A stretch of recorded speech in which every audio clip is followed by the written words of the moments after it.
sampai akhir adalah ihfadillaha yahfadhuk.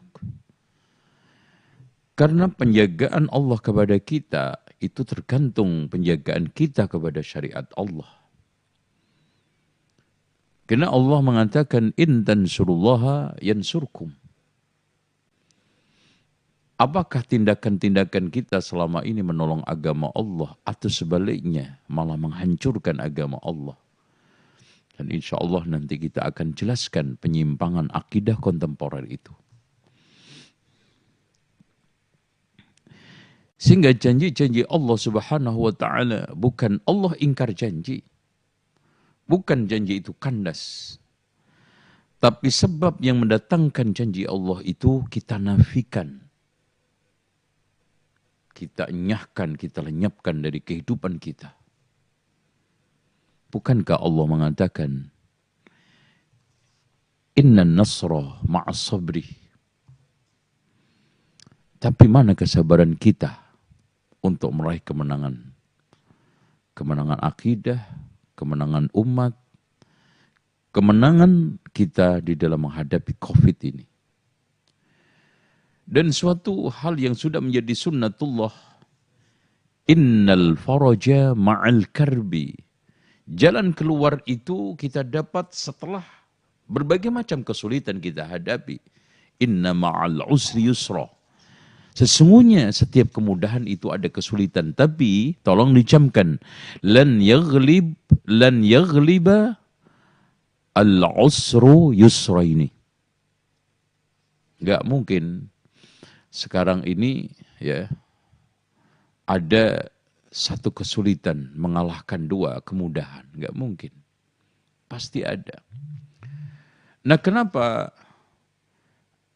ikhwah sekalian, Allah kadang-kadang menguji kita dengan ujian yang sampai pada akhirnya seakan-akan kita tidak kuat dan sekitar kita tidak bisa menolong agar kita langsung menunjukkan harapan kita kepada Allah. Menunjukkan hati kita kepada Allah. Bukan kepada makhluk. Makanya para rasul, para nabi yang diuji oleh Allah. Am hasibtum an tadkhulul jannah walamma ya'lamillahu alladhina min qablikum massadhumul ba'sa'u wadh-dharra'u wa zulzilu. Coba. Sampai Allah mengatakan wa zulzilu hatta yaqula ar-rasulu mata nasrullah. Ya. Seakan-akan di sini Rasul dan pengikutnya sudah kehilangan harapan. Sudah tidak ada sekitarnya untuk menolongnya. Kenapa Allah Subhanahu wa taala berikan ujian seperti itu? Agar secepatnya seorang hamba itu kembali kepada Allah. Agar secepatnya manusia ini menggantungkan hatinya kepada Allah. Dan agar ada poin di situ, yaitu pemurnian akidah, pembersihan keimanan, dan menyatukan tawakal hanya kepada Allah. Sehingga kita menemukan wujud tawakal alal hayyil ladzi la yamut. Tawakallah kepada zat yang hidup tidak pernah meninggal, tidak pernah mati. Dan kita akan menemukan secara visualis, wa may yatawakkal 'ala Allah fa huwa hasbuh. Barang siapa yang tawakal kepada Allah, Allah akan mencukupinya. Karena di sekitar kita makhluk sudah tidak bisa mencukupinya. Sudah cuek dengan kita, sudah masa bodoh dengan kita. Sudah tidak ada sebab-sebab yang bisa menolak semua itu.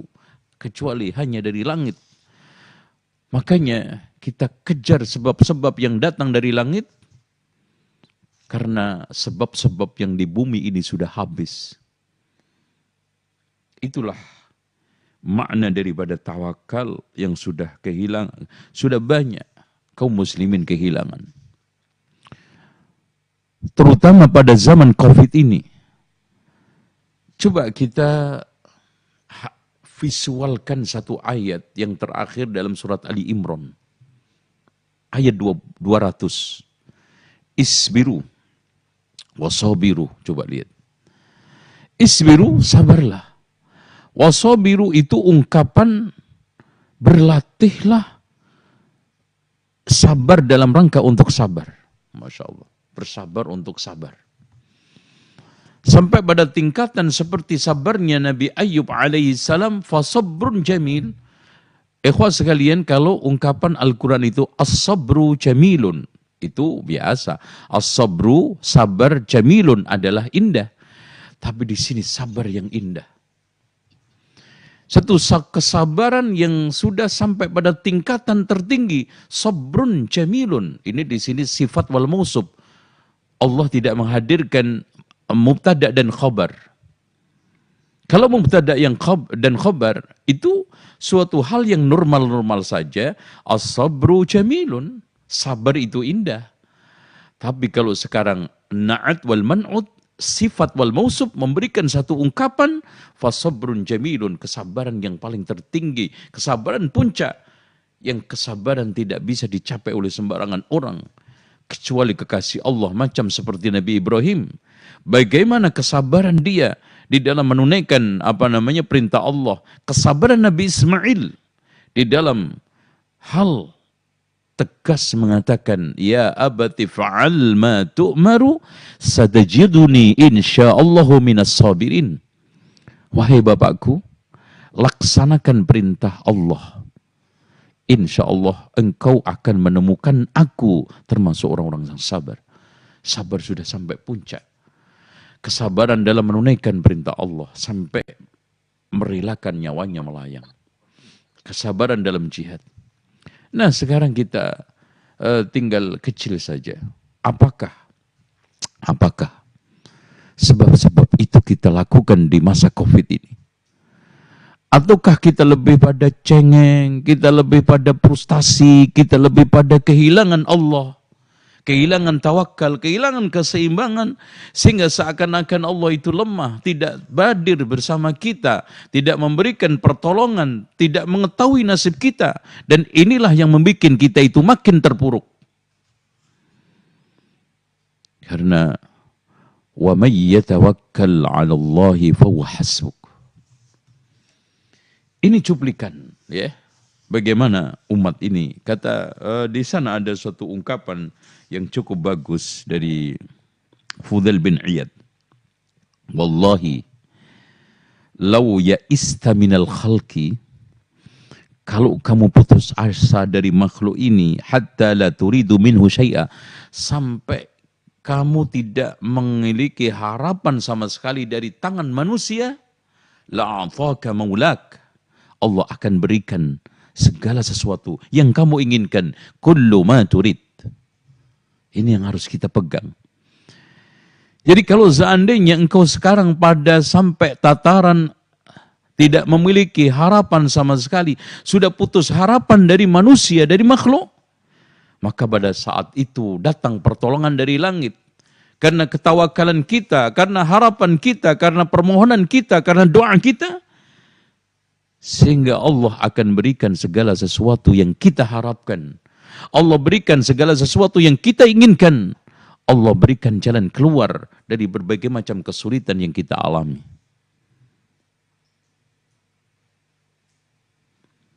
Inilah akidah.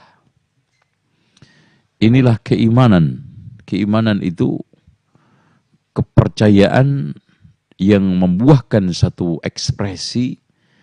Kita itu tidak putus asa, mengungkapkan satu ekspresi kita tidak butuh kepada makhluk, mengungkapkan satu ekspresi kita ini hidup, umbun-umbun kita itu hanya di tangan Allah.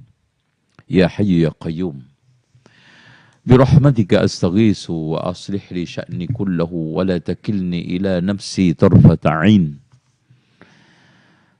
Itulah, ya, yang kita doakan, yang kita zikirkan setiap hari, ya, bahkan, ya,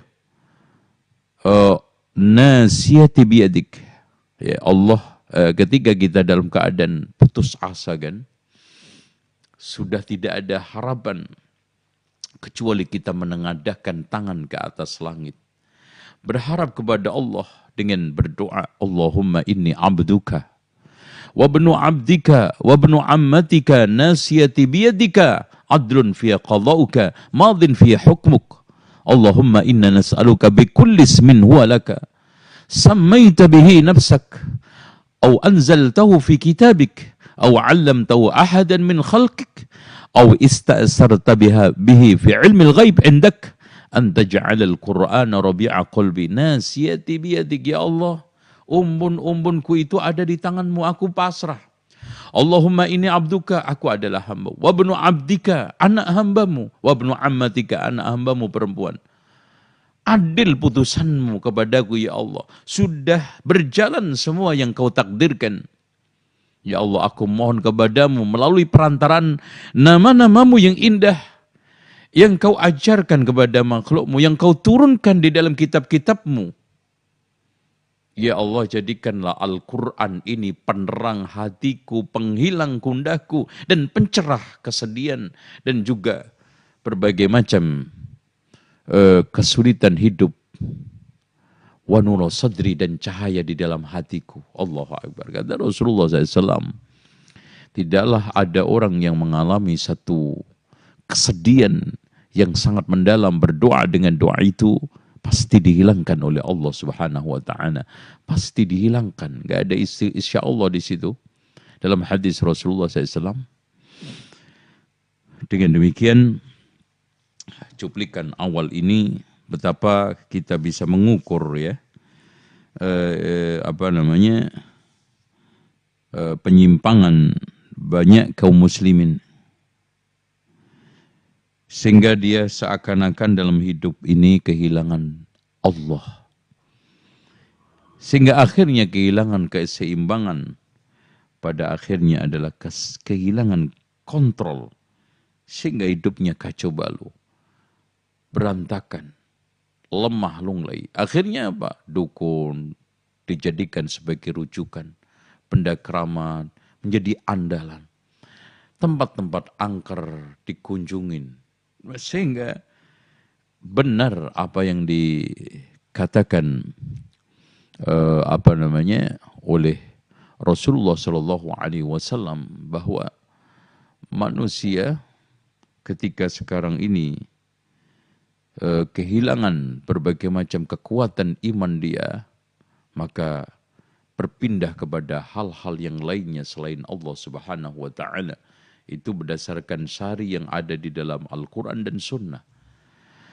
Kita ambil satu saja hadis Rasulullah. Ya. Man bata aminan fi sirbihi wa mu'afin fi badanihi wa lahu qutu yaumihi faka'annama hizad dunya bihadafiriha. Barang siapa yang sekarang ini rumah tangganya aman, hidupnya sehat, kebutuhannya terpenuhi, walau hanya sekedar makan untuk besok, seperti merangkul dunia seisinya. Lau annakum tatawakkaluna 'ala Allahi haqqa tawakkulih. Kalau seandainya kamu bertawakal kepada Allah dengan sebenar-benarnya tawakal, la razaqakum kama yarzuqut thair, kamu akan diberikan rizki oleh Allah seperti burung, yaghdu himasa, dia pergi lapar, kosong itu perutnya, wa yaruhu bitana, kembali dalam keadaan kenyang. Itulah pembelajaran tawakal yang diajarkan oleh burung, yang Allah Subhanahu wa taala, Rasulnya menyuruh kita untuk menirunya. Dan kita sebagai seorang hamba tidak perlu malu belajar dari siapapun dan apapun.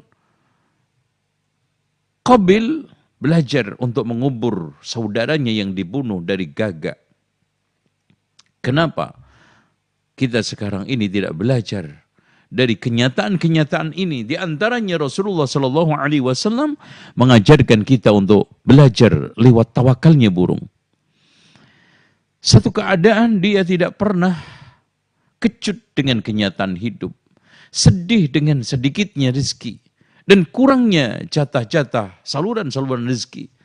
Mungkin pohon-pohon yang selama ini menjadi andalan, karena di sana ada ulat-ulat sudah mulai ditebang oleh manusia. Dan tempat-tempat dia mengais rezeki sudah berubah alamnya. Tetapi burung tetap mencoba untuk terbang, mencoba untuk mencari, mencoba untuk mengais rizki. Wattaqullaha wa ajmilu fit talab. Itulah anjuran Rasulullah SAW. Bertawakallah kamu kepada Allah dan perbaiki dalam mencari rizki. Nah, ikhwani wa akhwati fillah, ya, saya kira cukup seperti itu. Kita sekarang masuk ke dalam terma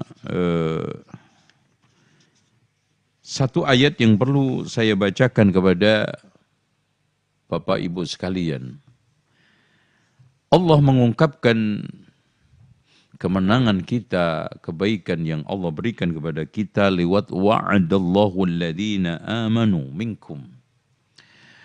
Wa'adallahu alladhina amanu minkum, Allah menjanjikan orang-orang beriman di antara kalian. Berarti di sini janji itu makna sesuatu yang akan sulit untuk tidak terwujud.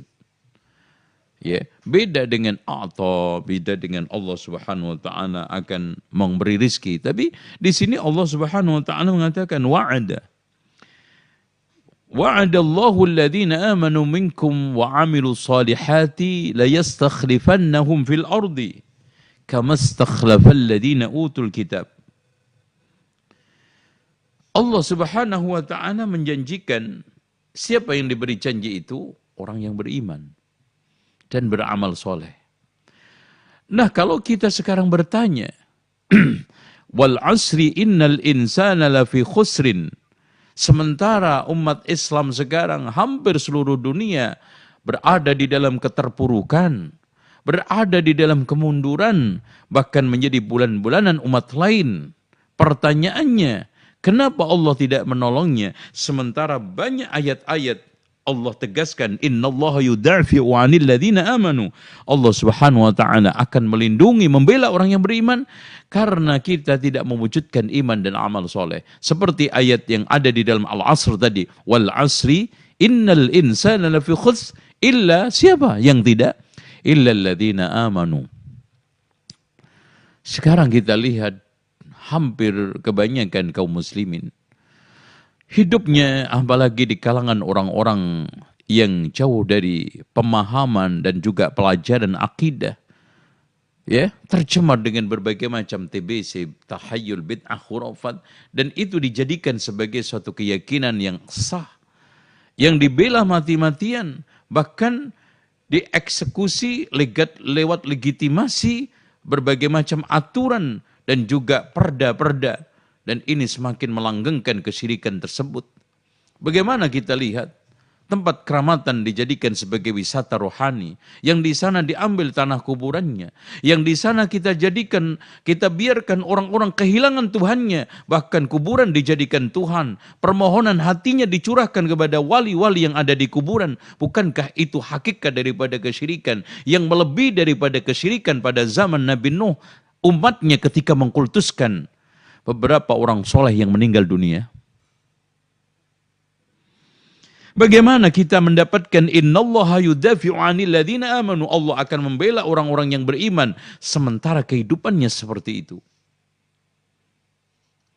Dan bagaimana Allah Subhanahu wa taala memberikan satu kemapanan khilafah wa la yumakkinanna lahum dinahum alladzi irtadha lahum, agamanya mapan, sementara Allah Subhanahu wa taala memberikan syarat terakhir, ya'budunani wala yusyrikuna bi syai'a. Syarat ketenangan kita akan dapat, syarat kemenangan kita akan raih, ya'budunani. Makanya ketika Allah Subhanahu wa taala mengingatkan Quraisy yang diberikan keamanan, ketentraman, wa hadzal baladil amin, apa yang ditegaskan oleh Allah? Li'ila fi Quraisyin ila fihim rihlatasy syita'i was-shaif falya'budu rabb hadzal bait. Akhirnya alladzi at'amahum min ju', Allah amankan dari kelaparan, wa amanahum min khauf, termasuk ketakutan terhadap mara bahaya, terhadap konflik, terhadap musibah, terhadap berbagai macam wabah. Karena itu semua tidak ada, bahkan kita kotori dengan berbagai macam kesyirikan, kekufuran, maka tidak hadir. li'ilafi Quraisyin ilafihim rihlatash syita'i was-sayf falyabudu rabb hadzal bait alladzi at'amahum min ju' wa amanahum min khauf. Dari sinilah kita telah mengotori dan merusak. Bahkan kita itu seakan-akan mau diturunkan oleh Allah, kita tangkis gitu loh. Ya udahlah ya Allah, enggak usah. Dengan apa? Kita mengingkari ini, melakukan ini, pelanggaran ini, penyimpangan ini. Nah, di antaranya penyimpangan akidah kontemporer yang pertama adalah ingkarus sunnatin nabawiyah. Ya.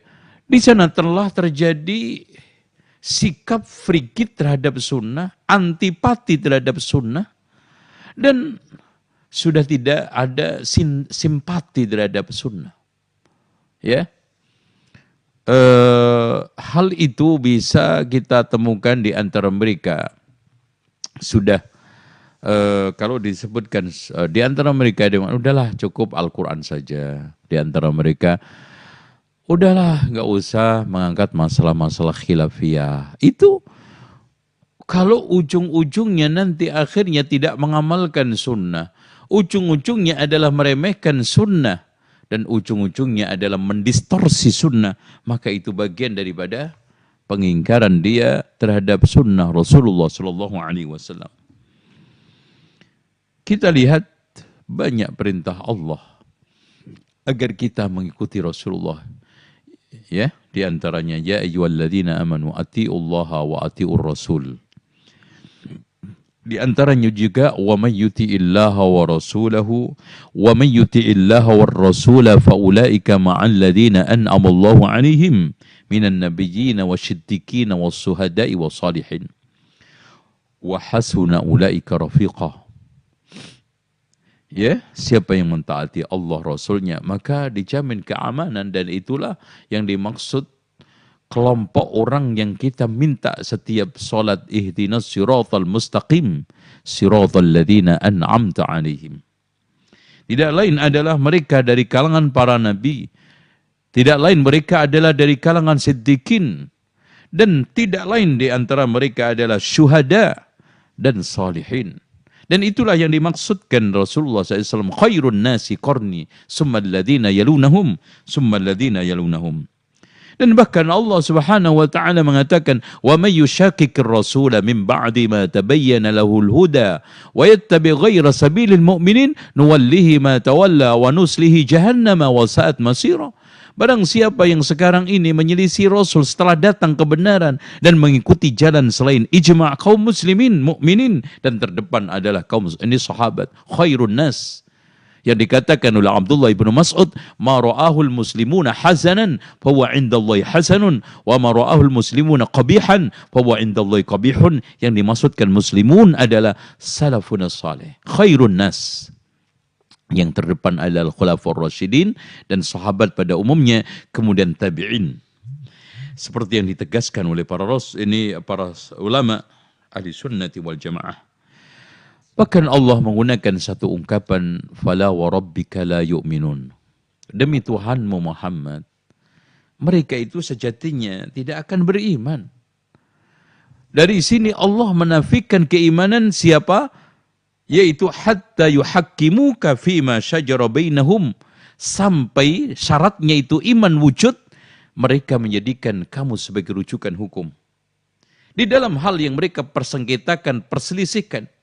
Tidak kita kembali kepada barat, karena nur cahaya Allah la syarqiyata wala gharbiyah.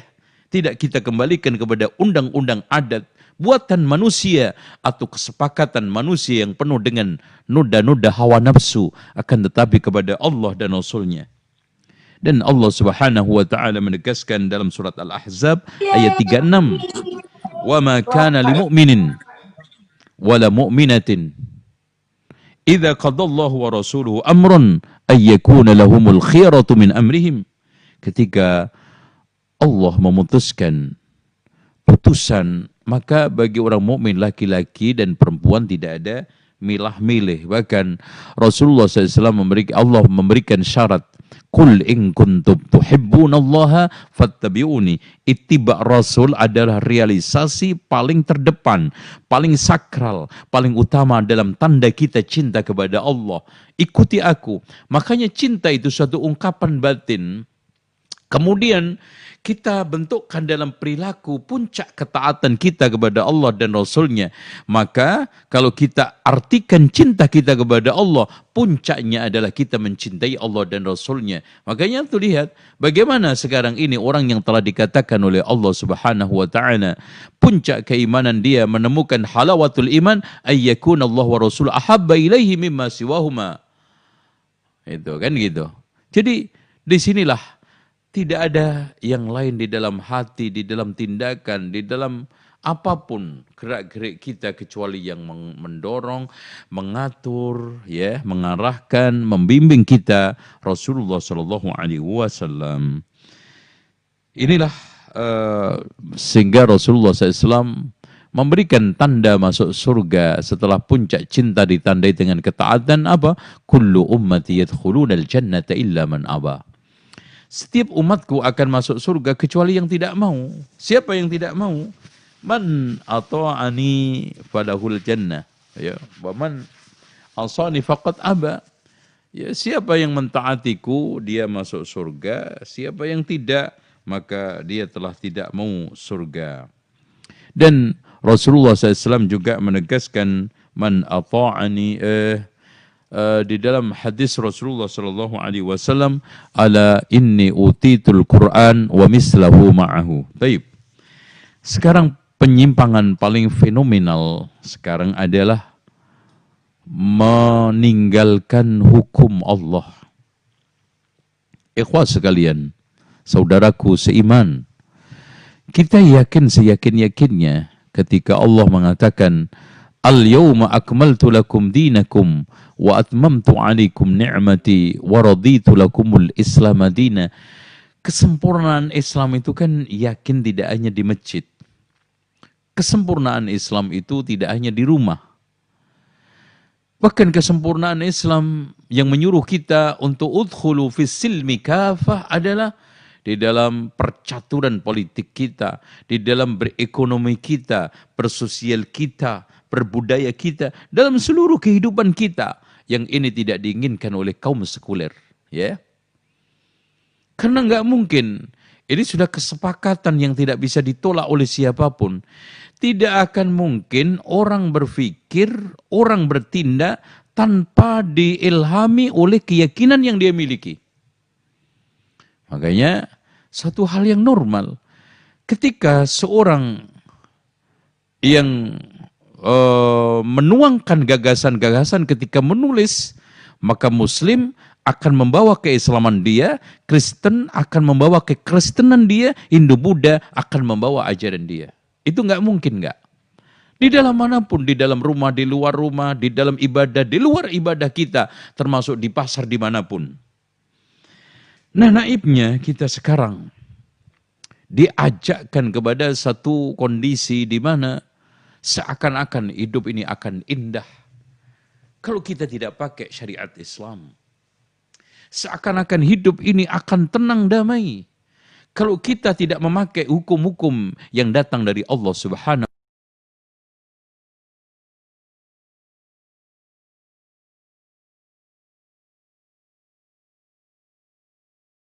perpecahan, disintegrasi dan yang lainnya. Ini semuanya adalah igauan. Lihat aja sekarang fenomena kenyataan di depan mata kita. Ketika sekarang ini undang-undang yang mereka buat adalah hasil racikan hawa nafsu mereka. Apakah mereka mendapatkan ketenangan? Bahkan tiap hari terjadi konflik vertikal dan horizontal. Kehidupan tidak kunjung ada baldatun thayyibatun wa rabbun ghafur. Bahkan tarik-menarik antara yang membuat undang-undang dengan yang sekarang dibuatkan undang-undang akan selalu tumpang tindih. Akan selalu naik turun dan akhirnya saling balas membalas. Ya, kalau kita lihat kenyataan kehidupan kita sekarang ini. Ya ikhwan, saya nanya kepada antum semua, ya. Antum rela, ya, kemaluan anak istri antum dihalalkan, diharamkan dengan aturan yang dibuat oleh manusia. Sakral loh. Harta antum yang antum cari dengan susah payah, begitu saja diambil.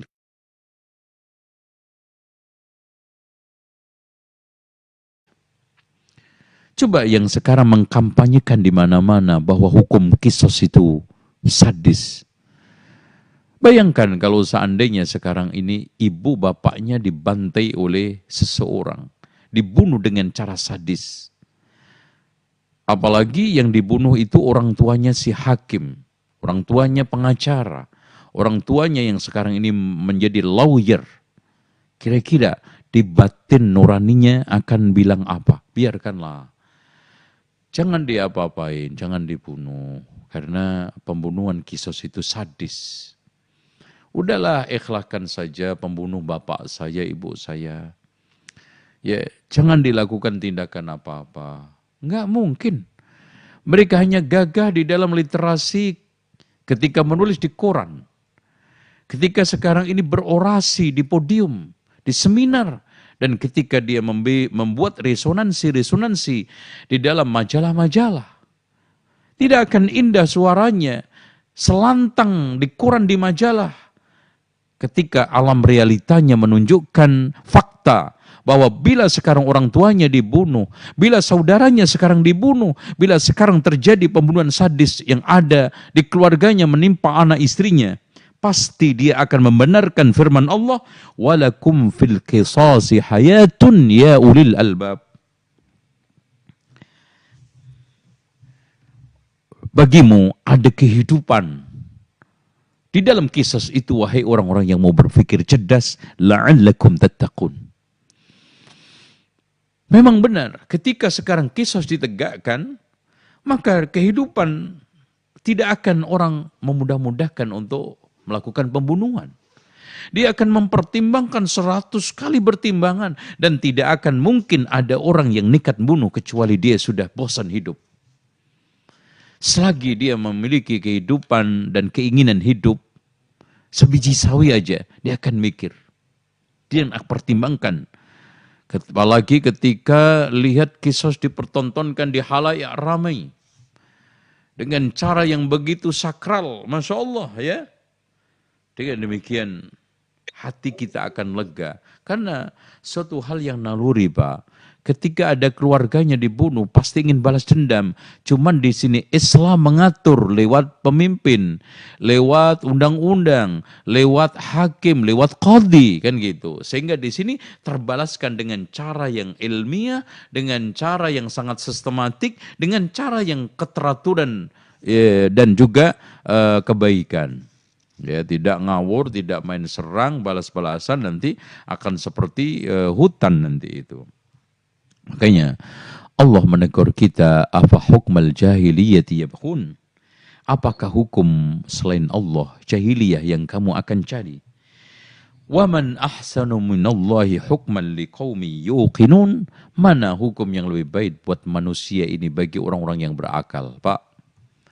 Saya ingin membuat satu perbandingan dan agar kita itu agak sedikit mengulah akal kita untuk mencerna, pikiran kita untuk menganalisa, batin kita untuk menalurikan itu semua. Mana yang lebih patut? Sekarang anak tanya sama antum semua, ketika ada mobil yang ingin dirawat, yang paling berhak untuk dipakai pedoman perawatan mobil buku mana? Otomatis buku yang dikeluarkan oleh pabrik yang membuat mobil tersebut. Tuh? Orang akan merawat mobil Toyota dengan buku-buku yang dikeluarkan oleh Toyota.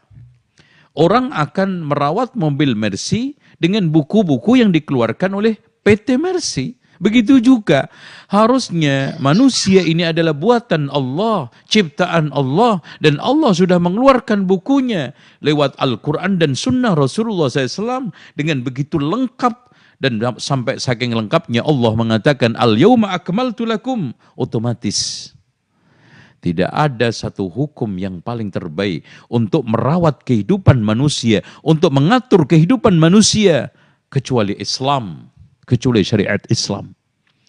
Bahkan bukan hanya keadilan Islam menjangkau internal umat Islam, bahkan menjangkau eksternal umat yang lainnya. Bagaimana umat lain di Madinah terlindungi oleh hukum Islam, oleh kedamaian Islam, oleh keadilan Islam di negara Abbasiyah, di Daulah Umayyah. Semua orang-orang non-Muslim terlindungi dengan baik. Bukankah di dalam Islam itu ada istilah mu'ahad, ada istilah dhimmi, ada istilah harbi. Itu menunjukkan bahwa di sana ada pilah-pilih dan ada kedamaian yang didapatin orang-orang dhimmi dan mu'ahad. Bagaimana tidak? Rasulullah SAW mengatakan di dalam hadisnya, man yaqtul mu'ahadan lam yaruh raihatal jannah. Barang siapa yang membunuh mu'ahad tidak akan menemukan baunya surga. Dengan demikian, ikhwan yang dirahmati oleh Allah, patutlah kalau memang Allah memberikan peringatan keras agar kita tidak keluar dari aturan Allah dengan ungkapan surat Al-Maidah ayat 44. Wa man lam yahkum bima anzalallahu faulaika humul kafirun. Kekafiran, kekufuran kita akibat kita meremehkan hukum Allah, mengganti hukum Allah. Wa man lam yahkum bima anzalallahu faulaika humul zalimun.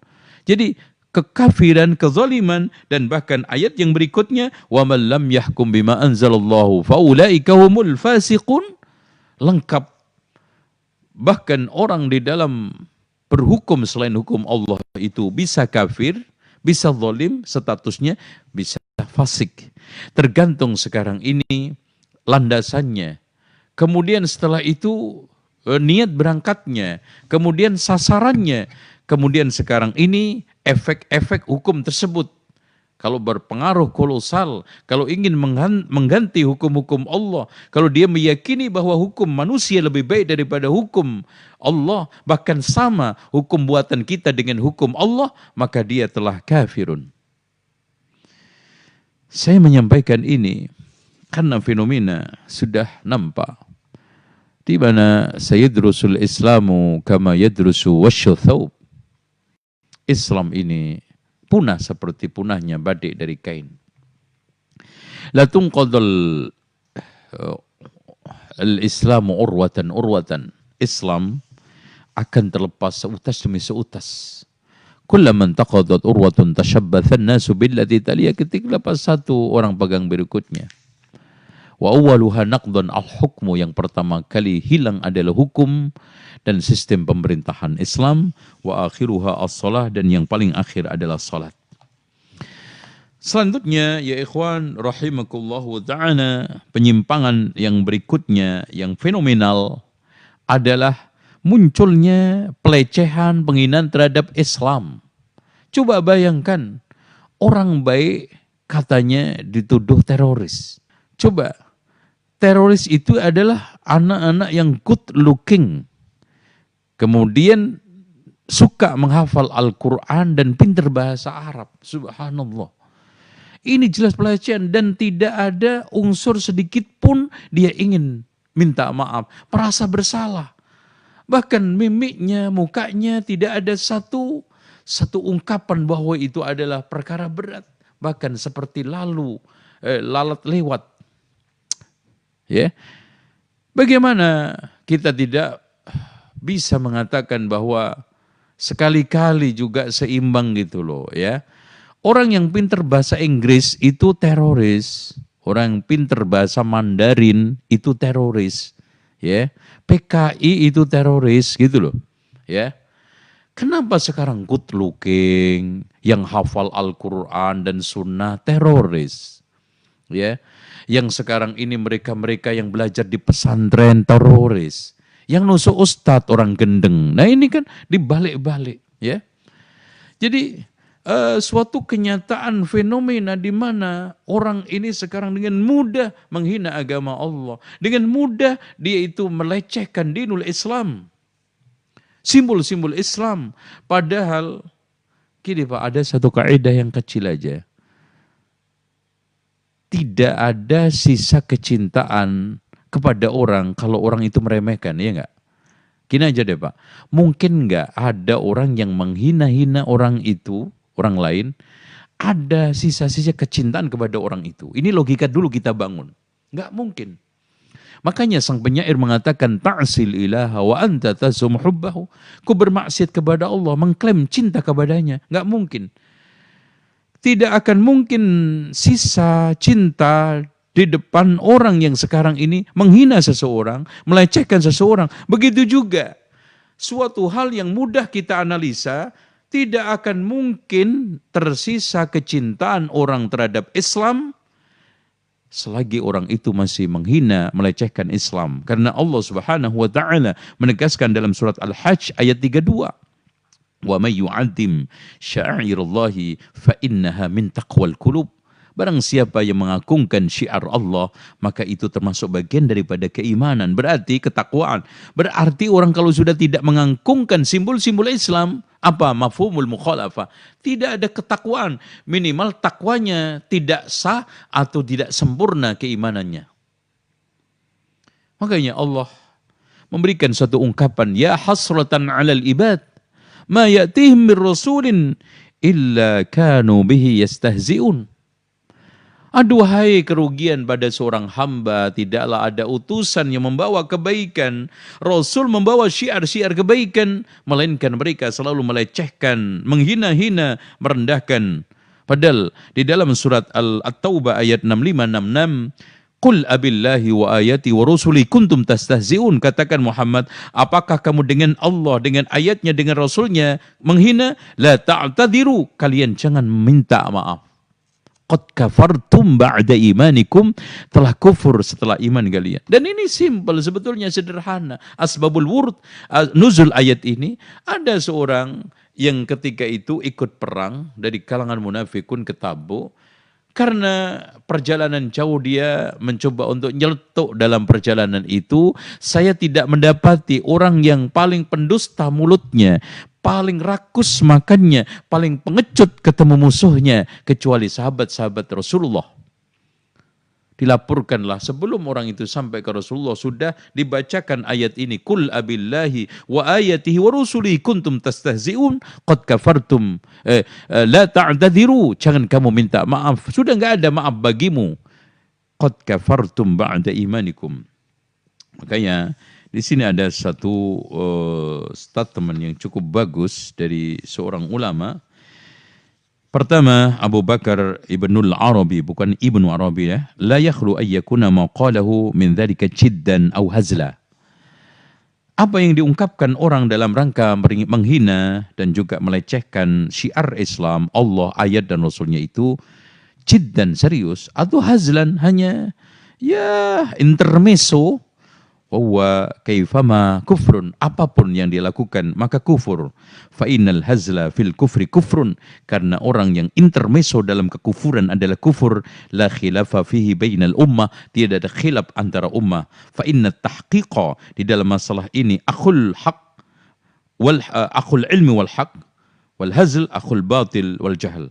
Intinya kebenaran adalah saudara ilmu dan kebenaran, dan keraguan kurau adalah saudara kebatilan dan kebodohan. Intinya orang yang intermezzo itu dekat dengan kebatilan dan kebodohan. Orang yang serius itu dengan ilmu dan kebenaran. Dalam ayat, di dalam pernyataan lain, Ibnu Qudamah mengatakan, man sabballaha ta'ala kafar.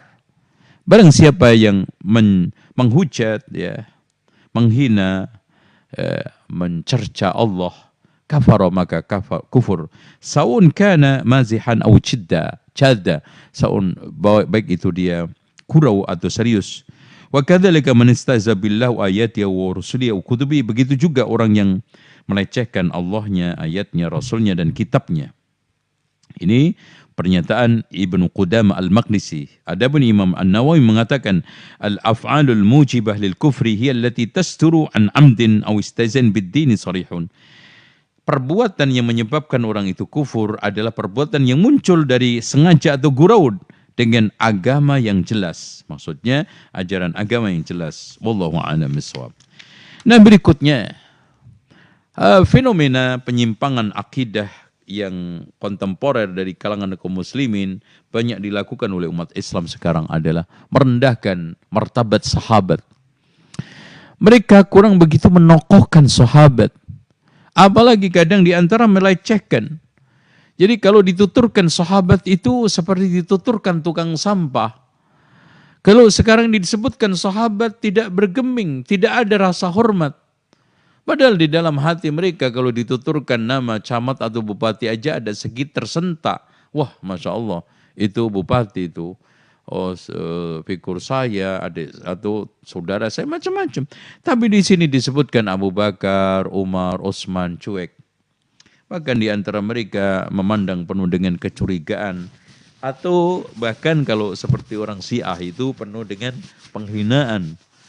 Apalagi kalau yang disebutkan adalah Umar. Wah, makanya tidak ada satupun, bahkan jarang kita temukan orang Syiah itu menamakan keluarganya, anaknya, dan yang lainnya dengan nama Umar, istrinya atau anak perempuannya dengan Aisyah. Karena itu hal yang sudah menjadi akidah mereka. Ya. Nasallallahu al-afiyah. Padahal Allah mensifati mereka was-sabiqunal awwaluna minal muhajirin wal ansar walladzina tabauhum bi ihsan, ya. Kuntum khaira ummah, itu tidak lain adalah sahabat Muhammadur Rasulullah walladzina amanu ma'ahu walladzina ma'ahu asyidda'u 'alal kuffari ruhamau bainahum, yang tidak lain adalah sahabat.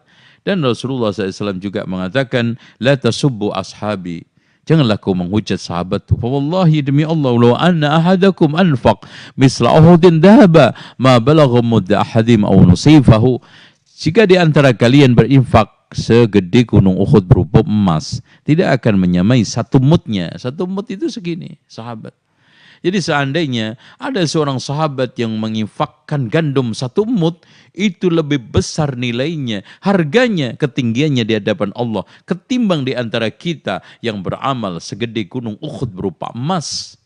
Karena di sana dibarengi dengan kelemahan iman dan takwa, riya menjadi bagian kita, sum'ah menjadi tren kita, bahkan update status menjadi hiasan amal-amal kita sekarang. Nasallallahu al-afiyah. Dan Abu Zur'ah mengatakan, idza ra'aita ar-rajul yantaqisu ahad min ashabi Rasulullah fa'alam annahu zindiq. Jika kamu mengetahui ada seorang yang mencela sahabat, maka ketahuilah dia zindik. Abu Ja'far At-Tahawi mengatakan, wa nahnu nuhibbu ashab Rasulillah. Kami mencintai sahabat Rasulullah SAW. Wala nafrid fi hubbi ahadin minhum, kita tidak berlebihan. Wala natabarra min ahadin minhum, kita juga tidak berlepas diri. Wa nubghidu man yubghiduhum, kita benci orang yang membencinya. Wa bi ghairil haqqi yudhhiruhum, kita juga membenci orang yang menyebutkan tidak benar tentang sahabat yang dia sampaikan. Wala nadhkurum illa bi khair, kita tidak menyebutkan kecuali kebaikan. Wa hubbuhum dinun wa imanun wa ihsanun, mencintai mereka itu bagian daripada agama, keimanan, kebaikan.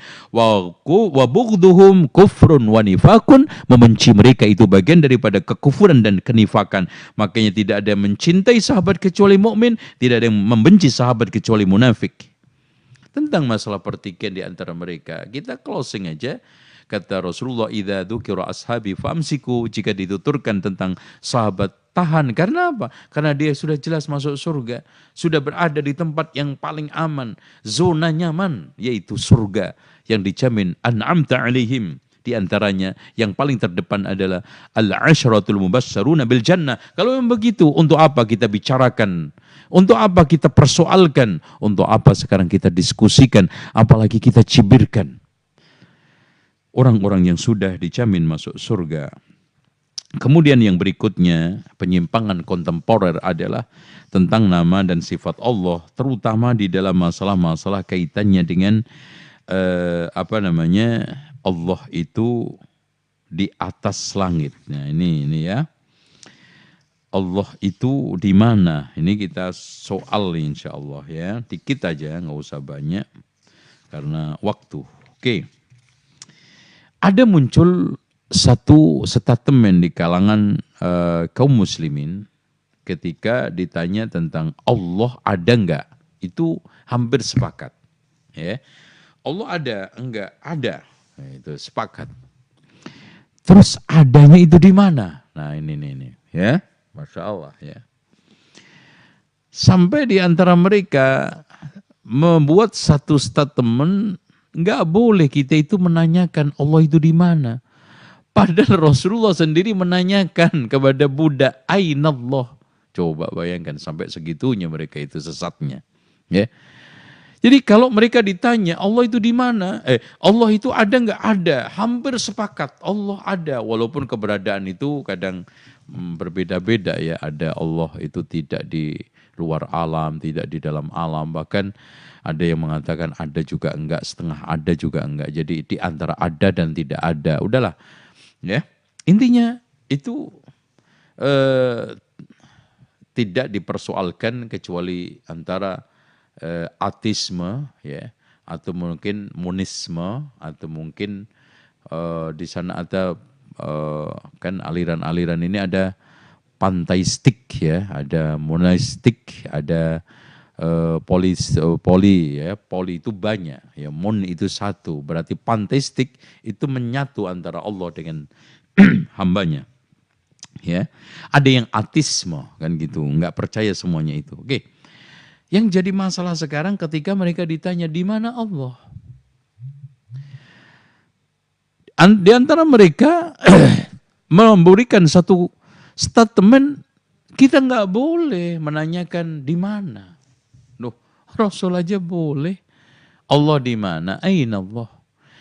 Nanti akhirnya efeknya dia tidak mengenali Allah itu di mana.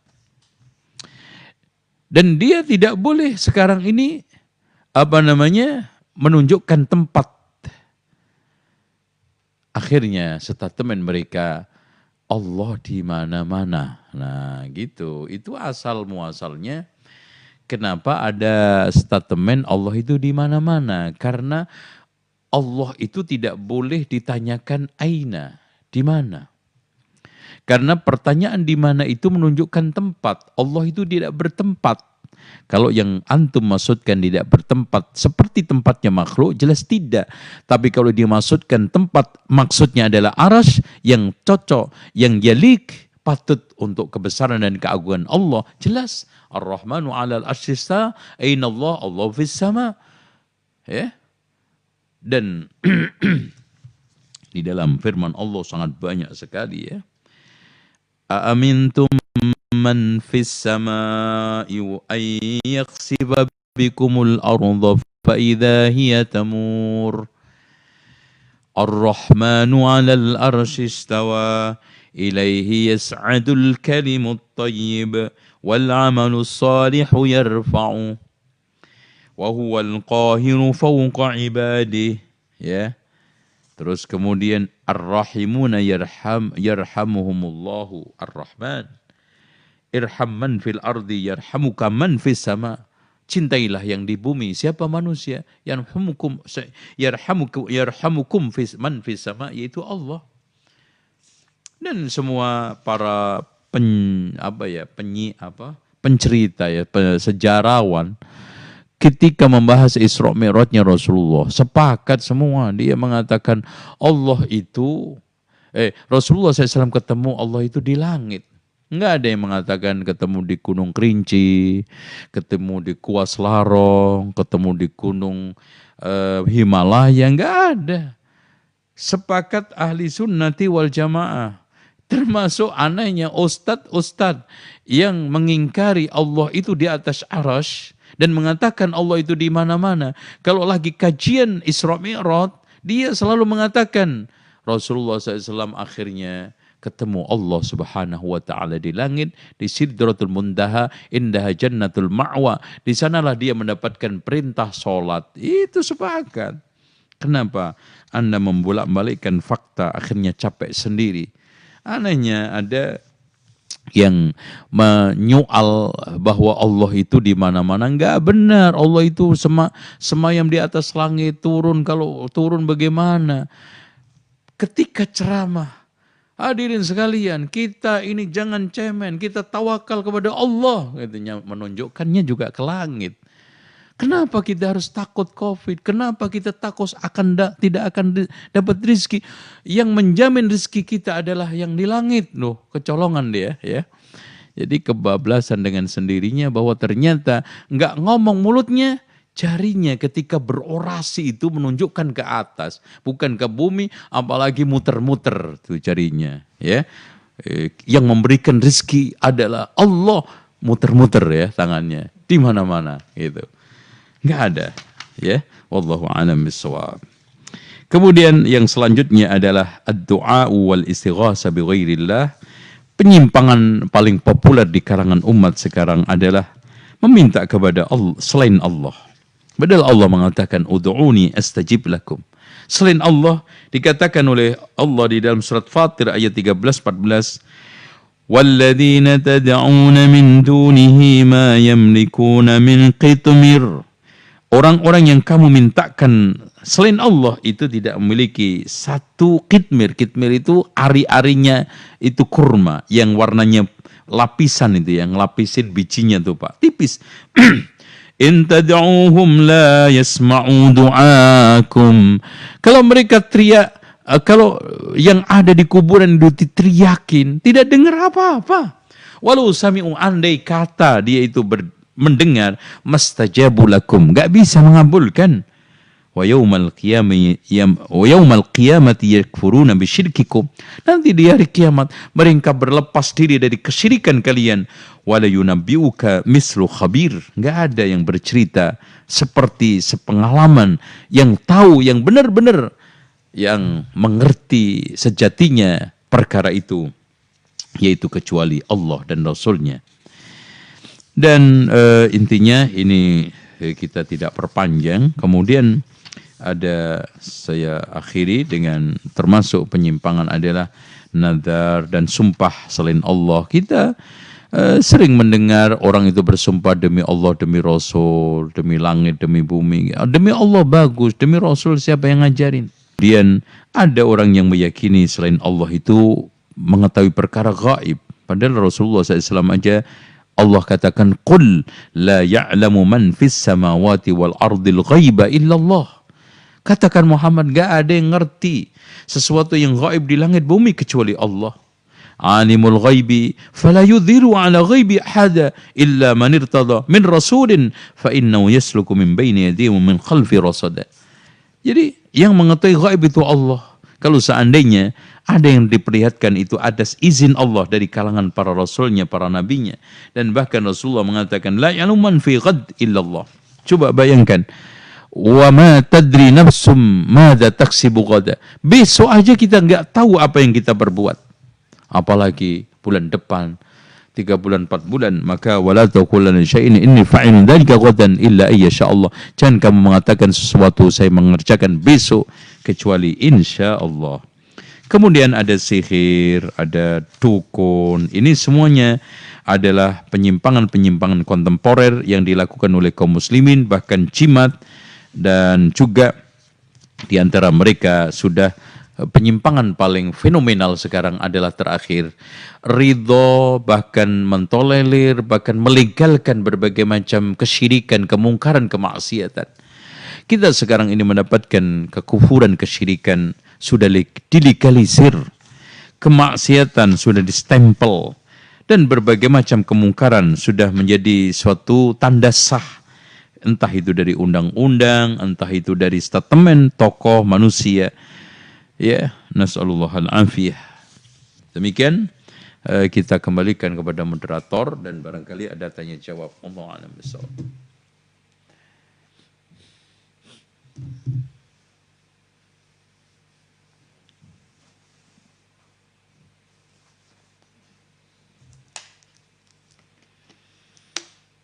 Hanya 15 sampai 20 menit ya.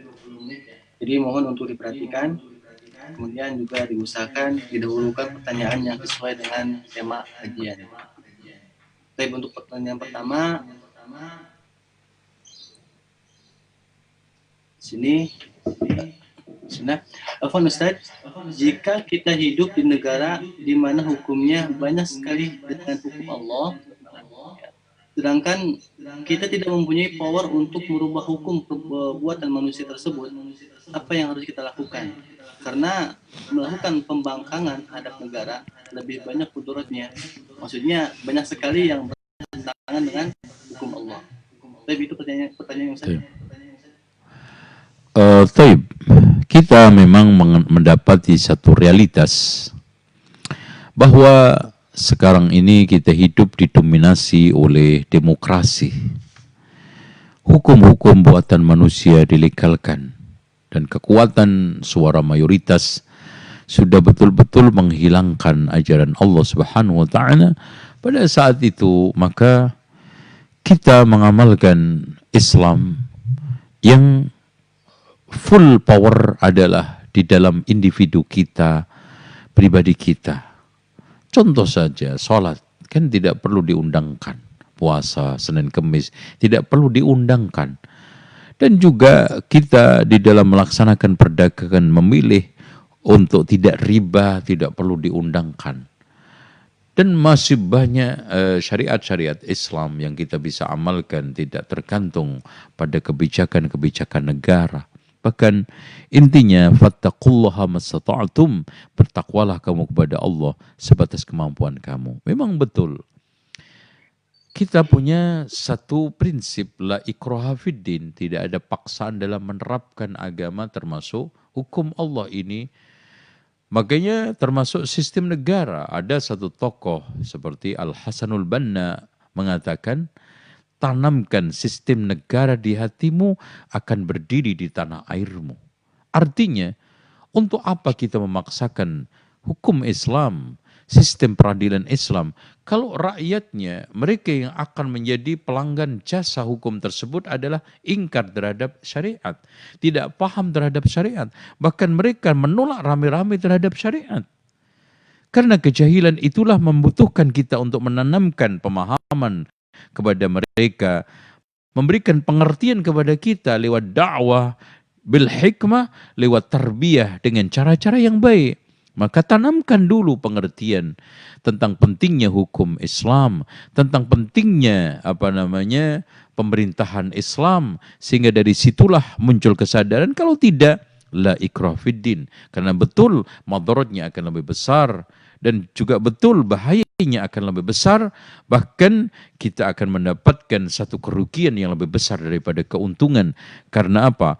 Mayoritas mereka tidak menyadari akan hal itu. Jangankan yang lebih sakral, yang lebih besar, hanya sekedar cuplikan kecil, yaitu Piagam Jakarta saja, menimbulkan berbagai macam polemik, diskusi, dan berbagai macam tarik-menarik di dalam tataran realita yang tidak berkesudahan. Wallahu a'lam bishawab. Itu yang bisa saya berikan. Alhamdulillah. Kemudian pertanyaan berikutnya. Ya. Assalamualaikum Ustaz. Semua pengingkaran terhadap asma wa sifat termasuk kesyirikan kontemporer? Taib, betul. Perlu diketahui bahwa mengingkari asma wa sifat itu adalah termasuk ilhad. Makanya para ulama menjelaskan ilhad alladzina yulhiduna bi asma'ihi, itu di dalam hal asma wa sifat itu ada 5.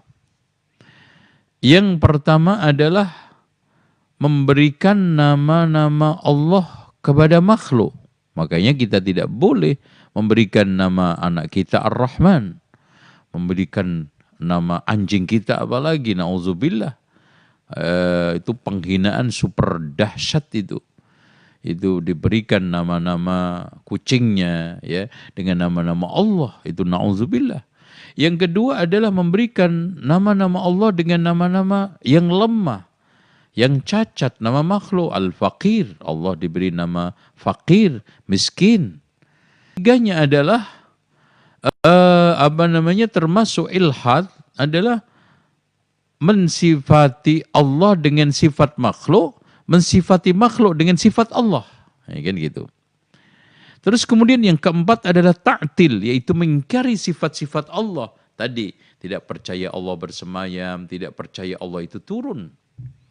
Nah, kemudian yang kelima adalah di sini tasbih, ya, menyerupakan Allah dengan makhluknya. Ini semuanya masuk ke dalam ilhad dan itu adalah bagian daripada kesyirikan di dalam al-asma wa sifat. Wallahu a'lam bishawab.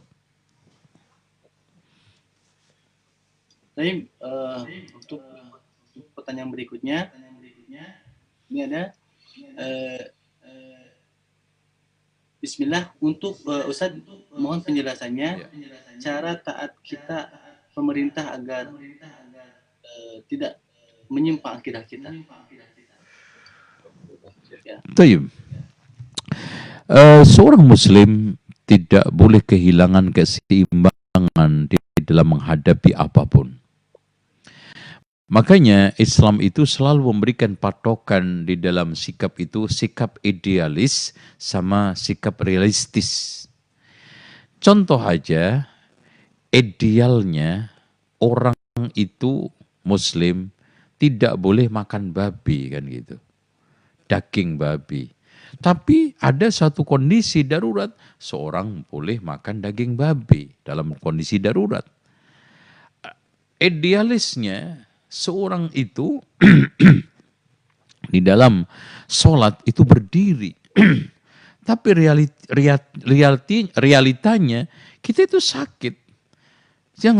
Sehingga kita harus sholat dengan duduk. Sehingga kita sholat harus dengan tidur. Nah, itu indah Islam itu, fleksibel Islam itu.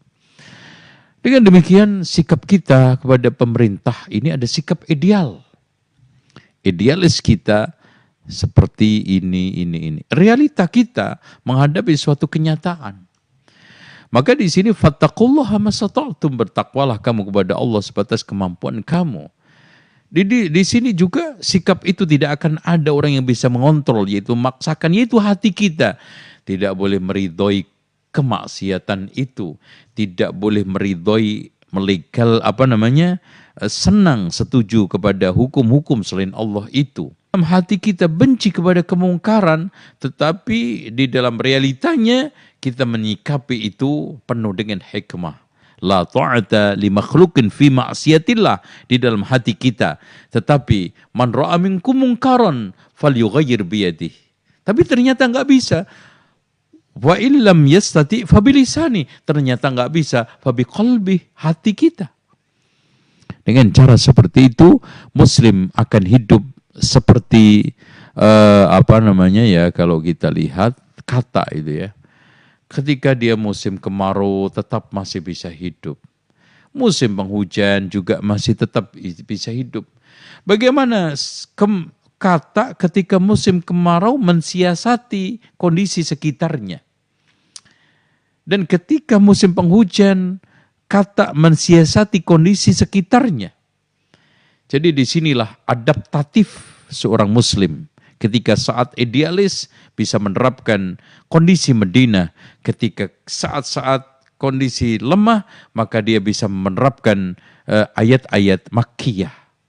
Ya, Allahu a'lam bishawab. Ini yang ditegaskan oleh Syekh Jamil Zaino ketika menjelaskan hikmah ayat-ayat Makkiyah dan Madaniyah. Kapan kita itu bisa terapkan ayat-ayat Makkiyah saat kita menghadapi satu realita kelemahan umat Islam, kelemahan kondisi Islam. Sementara ayat-ayat Madaniyah kita terapkan saat umat Islam itu kuat seperti Madinah. Itulah keindahan Islam, itulah fleksibilitas Islam, itulah rahmatan lil alaminnya Islam. Wallahu a'lam. Kemudian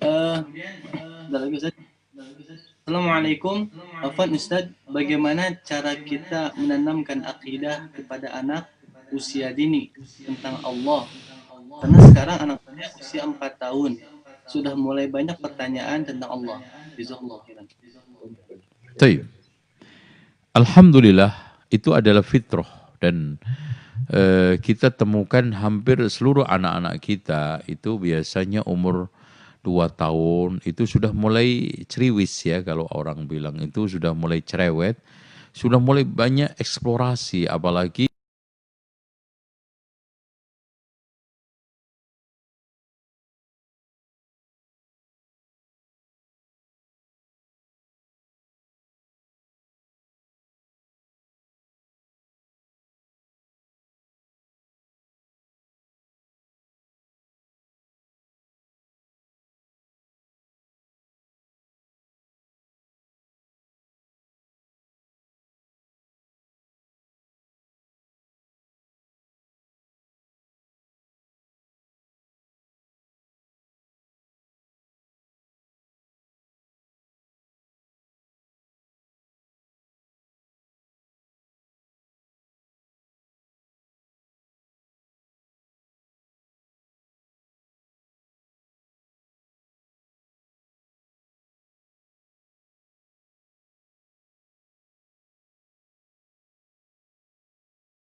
pendidikan dan proses pendidikan. Orang tua pendidik harus menonjolkan Ar-Rahmanir Rahim, yaitu apa? Sifat, ya, bukan kita make namanya. Sifat penyayang, sifat belas kasih kita kepada anak didik kita, kepada anak-anak kita. Insya Allah itu akan meloloskan, akan memberikan stimulus banyak sekali di dalam proses pendidikan anak kita. Oke. Nah, bagaimana kita mulai menanamkan akidah, dan itu nomor satu. Kalau kita belajar masalah pendidikan anak umur 4 tahun, 1 sampai 4 itu adalah golden age. Golden age itu umur emas, artinya anak itu kita harus kasih asupan, stimulus kasih sayang, sambil kita berikan satu wahana penggiringan kepada satu kesatuan, raditu billahi rabbah wabil islami dina wabi Muhammadin sallallahu. Jadi anak sudah kita kenalkan itu. Islam itu apa? Allah itu siapa? Rasul itu siapa? Tuh ya, itu terus ya. Terus kemudian cara untuk mengenalkan adalah kita sering lafadzkan Allah, kita kenalkan Allah ya. La ilaha illallah Muhammadur Rasulullah dinul Islam. Nah, kemudian setelah itu kita kenalkan Allah itu siapa lewat tataran realita. Ya, Allah itu siapa nih loh, yang menciptakan langit, yang memberikan anaknya umpamanya Muhammad. Yang bikin Muhammad bisa lahir itu Allah. Yang bikin kamu bisa bicara itu Allah. Yang bikin mata kamu bisa melihat itu Allah. Yang bikin jari kita itu 5, mudah untuk ngambil barang adalah Allah. Jadi di sini refleksi dari kemanfaatan. Oh iya kan, anak itu realitas, ya kan gitu. Oh iya ya, yang bikin mata saya bisa melihat itu ternyata Allah. Yang bisa bikin mulut kita walisanan wasyafatain, lisan kita, bibir kita yang bisa bekerja berbicara ini Allah. Semuanya dari situ kita Ar-Rahman 'allamal Qur'an, khalaqal insan 'allamahul bayan. Itu kita bikin seperti itu anak ya, nomor 1 itu. Kemudian baru kita kenalkan Allah itu siapa. Jadi harusnya kita kenalkan makhluknya. Makanya di sana ada satu athar, tafakkaru fil makhluk wala tafakkaru fil khaliq. Banyaklah anak itu kita ajak berpikir tentang makhluk.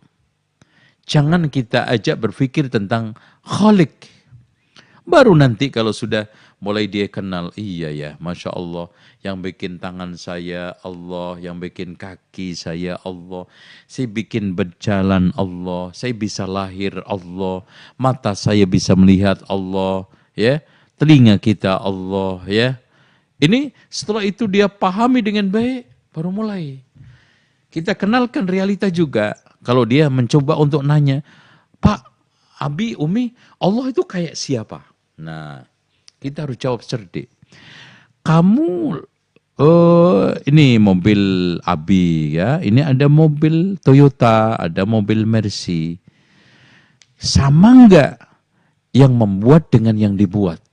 Nah gitu. Ternyata kita ajak ke pabrik Toyota, yang bikin mobil-mobil ini tidak ada satupun yang sama dengan mobil yang dibikin. Oh gitu. Oh gitu ya. Laisa kamitslihi syai' wa lam yakul lahu kufuwan ahad. Tidak ada satupun yang sama dengan Allah. Tidak ada yang menandingi Allah. Kita ajak, kita bawa ke alam realita aja. Jangan kita ajak berpikir tentang Khalik. Nanti nggak akan nyampe, nggak akan ketemu. Oh gitu ya. Ini ada almari dek. Ini ada kamera. Kira-kira yang bikin kamera sama nggak? Mukanya, tampangnya dengan kamera, yang bikin komputer, yang bikin TV, ternyata tidak. Laisa kamitslihi syai'un wa huwas samiul basir. Logika-logika itu, kenyataan-kenyataan itu yang harus kita tanamkan kepada anak, insya Allah dia akan lebih membesarkan anak. Ini Allah Subhanahu wa taala. Nah, setelah nanti umur 6 tahun, 7 tahun sudah kita kenalkan rukun iman, rukun Islam, ya. Dasar-dasarnya aja dulu, ya. Jangan detail, ya. Rukun Islam yang pertama syahadah, kita ajarin melafatkannya, kemudian artinya, maknanya. Sholat, pengenalan yang wajib, yang sunnah, tata caranya. Zakat, kalau kita ajak praktek untuk bayar zakat. Puasa ketika bulan Ramadan kita ajak sholat. Syukur-syukur kita punya uang, kita ajak haji, praktek haji seperti ini. Anak mendapatkan praktek rukun Islam secara visualis. Kemudian setelah itu rukun iman, iman kepada Allah, kita kenalkan wujudnya, uluhiyahnya, rububiyahnya, asma wa sifatnya, kan gitu. Malaikat, namanya, tugasnya, sifatnya, ya. Kemudian setelah itu kebesarannya. Kemudian kitabnya dari mulai nama-namanya, terus untuk diturunkan kepada nabi-nabi, terus fungsi diturunkan Al-Qur'an, kitab-kitab, terus mukjizat para rasul, para nabi yang tertinggi adalah kitab, terutama Rasulullah.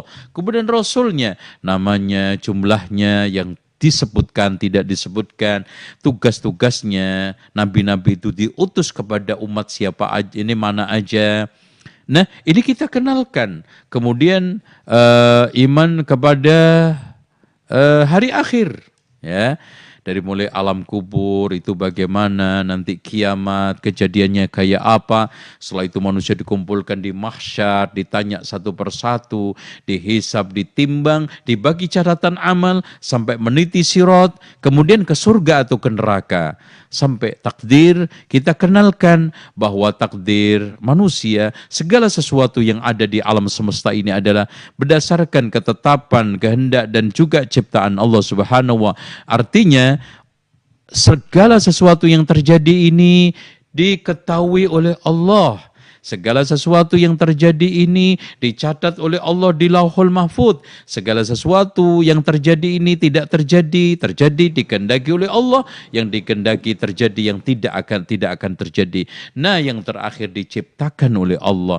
Dari ilmu, catatan, kehendak dan ciptaan itu semua datang dari Allah Subhanahu wa taala. Artinya segala sesuatu yang terjadi ini diketahui oleh Allah, dicatat di Lauhul Mahfuz, dikehendaki oleh Allah dan diciptakan oleh Allah Subhanahu wa taala.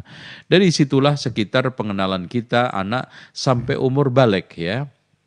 Itu harus kita, anak sudah mendapatkan idaman, ya. Idaman itu adalah ilmu dasar keislaman, yaitu. Jadi materi-materi idaman ini sudah disampaikan, ya, tuntas harus tuh, ya. Kalau kompetensi pedagogik itu, anak sudah mendapatkan materi itu sudah umur 12 tahun. Dari umur 12, 15 ini udah selesai, ya. Raditu billahi robba wa bil islami dina wa bi Muhammad sallallahu. Makanya dulu-dulu kalau kita belajar di sekolah dulu kan sebelum masuk kelas biasanya Rabbis shrahli sadri wa yassirli amri, kemudian raditu billahi robba wa bil islami dina wa bi Muhammadin sallallahu. Sekarang udah nggak ada. Sekarang udah sekuler semuanya. Padahal itu bagus. Anak belum masuk kelas diterangkan hatinya, bersihkan batinnya. Rabbis shrahli sadri wa yassirli amri wahlul 'uqdatam min lisani yafqahu qawli. Kemudian setelah itu dasar-dasar keislaman, ma'rifatullah, ma'rifatur rasul, ma'rifatud dinil Islam, kemudian rukun iman, rukun Islam. Wallahu a'lam bishawab. Saya kira itu cukup. Ada lagi, Pak? Satu lagi Ustaz, insyaallah. Ya. Bismillah, barakallahu fiik Ustaz. Sebagai salah satu pokok akidah Ahlus Sunnah, kita meyakini bahwa Al-Quran adalah kalamullah. Tetapi bolehkah kita mengatakan bahwa mushaf Al-Quran adalah makhluk? Jazakallahu khairan. Ini pertanyaan krusial dan bisa potensi fitnah. Seperti pada zaman Imam Bukhari, lafzi bil Qur'ani makhluk. Lafzi, pelafatan saya, kalau lafat ini maksudnya ada malfud, matlu yang dibaca, jelas itu adalah Jahmiyah. Kalau lafzi yang dimaksudkan adalah gerakan mulut saya, suara yang saya keluarkan, kemudian mimik saya yang bergerak, makhluk, benar. Tapi karena ada potensi bergulirnya fitnah, maka Imam Ahmad menghentikan itu. Udahlah, jangan dikatakan lafzi bil makhluk karena multi tafsir. Begitu juga, ini bisa multi tafsir. Kalau yang dimaksudkan mushaf alias kertasnya, kemudian cetakan yang dari percetakan, kemudian penjilitannya yang dilakukan oleh manusia, jelas adalah makhluk. Tapi yang matlu, yang terbaca, malfud yang terlafatkan di dalam kertas tersebut adalah ayat-ayat Allah, kalamullah, bukan makhluk. Maka di sini multi tafsir, maka hendaknya itu dihentikan. Jangan sampai dilanjutkan, karena bisa potensi untuk terjadi fitnah. Seperti yang terjadi pada zaman Imam Bukhari, bahkan fitnahnya sangat dahsyat, sampai Imam Al-Bukhari kehilangan banyak murid, dan tidak tertinggal kecuali satu, yaitu Imam Muslim saja. Wallahu a'lam bishawab. Demikian, ya. Alhamdulillah, mungkin kita cukupkan untuk sesi pertanyaannya. Karena sebentar lagi sudah masuk jadwal waktu zuhur ya, insyaallah. Baik, alhamdulillah mengucapkan jazakumullah khairan kepada Ustaz Zuna atas nasihat yang disampaikan kepada kami semua. Semoga Allah membalas kebaikan Ustaz dan semoga Ustaz selalu dalam lindungan Allah Ta'ala. Dan pada jemaah, ini kita cukupkan kajian ini dengan doa kifaratul majlis. Subhanakallahumma wa bihamdik, asyhadu an la ilaha illa anta, astaghfiruka wa atubu ilaik. Assalamualaikum warahmatullahi wabarakatuh. Waalaikumsalam.